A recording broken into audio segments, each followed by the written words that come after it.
já fartos e já dos milhos, das vacas que também não engoliam as outras e não se engordavam, ele conseguiu falar, olha, na verdade são 7 anos de muita fartura e 7 anos de muita pobreza, de muita fome sobre toda a terra.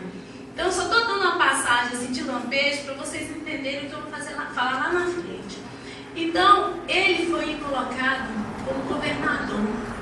Para quê? Para poder comandar todos aqueles anos de fartura, para que quando viesse a seca, a fome, ele também conseguisse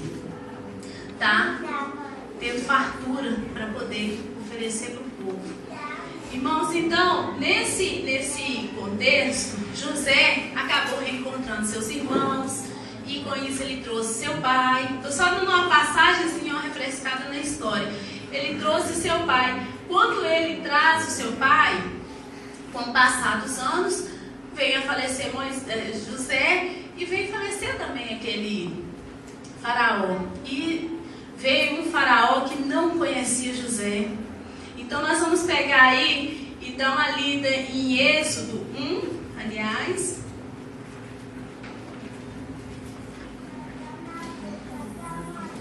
Vamos lá, Êxodo 1, nós vamos passar depois para 6 até o 10. Vamos ler? Estes, pois, são os filhos de Israel que entraram no Egito com Jacó. Cada um entrou com a sua casa.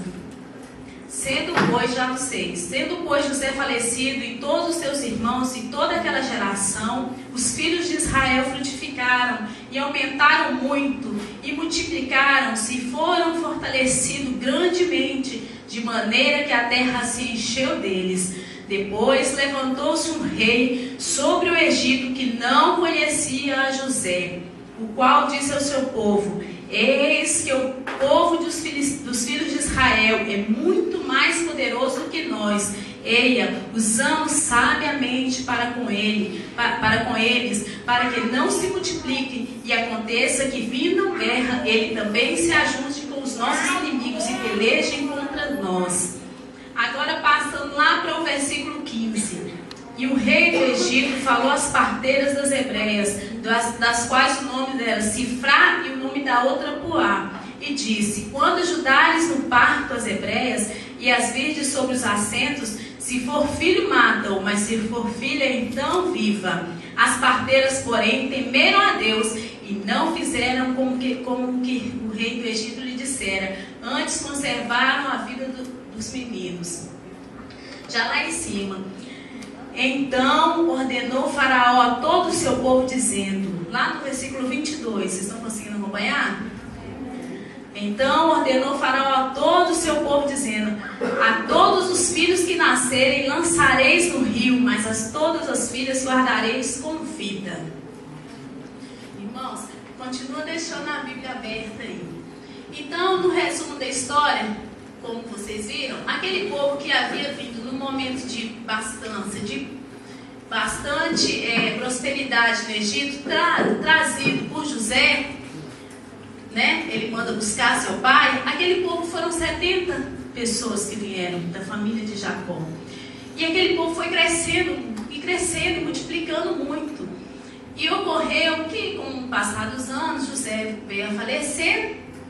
Falecendo José, como nós vimos aqui, levantou-se um outro rei também, Faraó, que não conhecia José, não conhecia a história dele, daquilo que ele havia feito. E ele, vendo que aquele povo hebreu estava crescendo e multiplicando, ele ficou com medo do poder de guerra daquele povo. Então, para que aquele povo perdesse o poder de guerra, o que ele mandou fazer? Mata os meninos. Também assim ele evitaria a multiplicação daquele povo. E ele deu ordem às parteiras.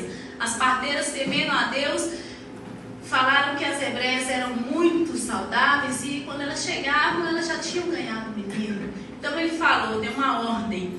Então ordenou Faraó a todo o seu povo, dizendo: a todos os filhos que nascerem lançareis no rio, mas a todas as filhas guardareis com vida. Irmãos, tem hora que a gente recebe uma ordem e que não tem jeito da gente não cumprir. Alguém já se viu numa situação assim? Você tem algo que você não fazer, mas você é obrigado a fazer. A circunstância te obriga você a fazer, querendo ou não. Às vezes você até tem um filho, você tem uma filha, você não quer tirar a pessoa do seu lado, mas você é obrigado. Você é obrigado. A circunstância, chega uma hora que a pessoa tem que trabalhar, a pessoa quer prosperar, a pessoa cresce, a pessoa quer casar.